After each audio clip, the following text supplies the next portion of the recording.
First, I'd like to ask you if you were drafted or did you enlist? No, I was drafted. How old were you when you were drafted? 19. How long did you serve in Vietnam? Well, a tour of duty was 13 months. We were there about 8.5 months, and then my whole division processed out. Okay. What squad were you in? I'm 101st Airborne. I was TDY to a true recon outfit. So, did you get along with your fellow squad members? oh yeah, we all got along real well there. It was unique because Hispanics, blacks, whites, didn't matter. There we were just Americans, you know, and we relied on each other, so it was nice to see that. Are you still in contact with them? None of them. What were the living conditions like in Vietnam? Well, I was in a recon outfit, so it was a little different, I'd say, than most outfits. A recon outfit, every 3 or 4 days you're back at base. You're attached to a mash unit.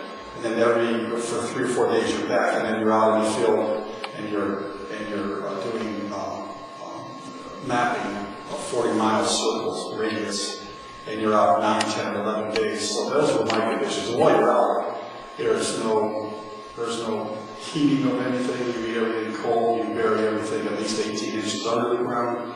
You try and make the area look like nobody's ever been there because you don't know where you're at. So those were our conditions. Did you partake in any major battles or conflicts? Yeah, absolutely. I was point man one night when we were moving the mash unit. We were moving it 27 miles to the north.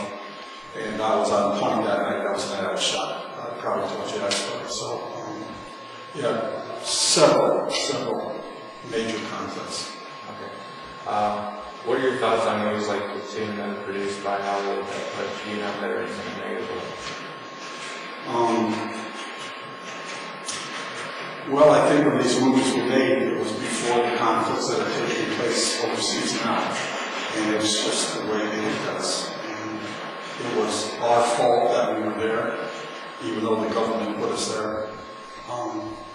The negative light is, I think, the way that our people expected it.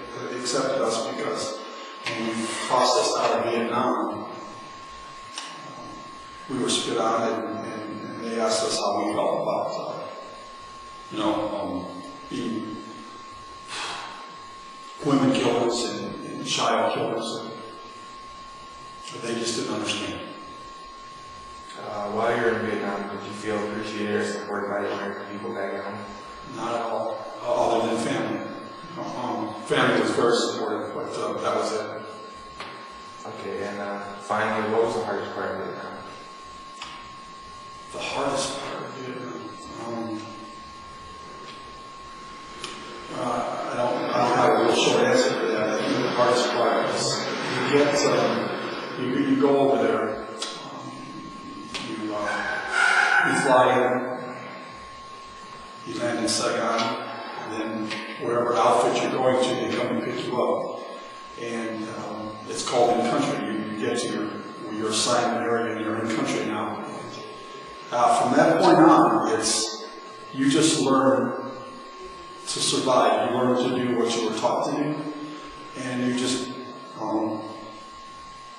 it's just instinct that takes over. You don't your feelings lead you, and you don't think about coming back home. If you do, you won't come back home. Your mind has to be focused there. So I think the hardest part was accepting the fact that everything about you changes until you get to come back home. And you can't think of home. You can't think of the people. You can't think of how life was. You can't think of what's going to be. You just have to stay focused on what you're doing. And that's a very hard thing to do because it's against our natural instinct to be touched, to be loved.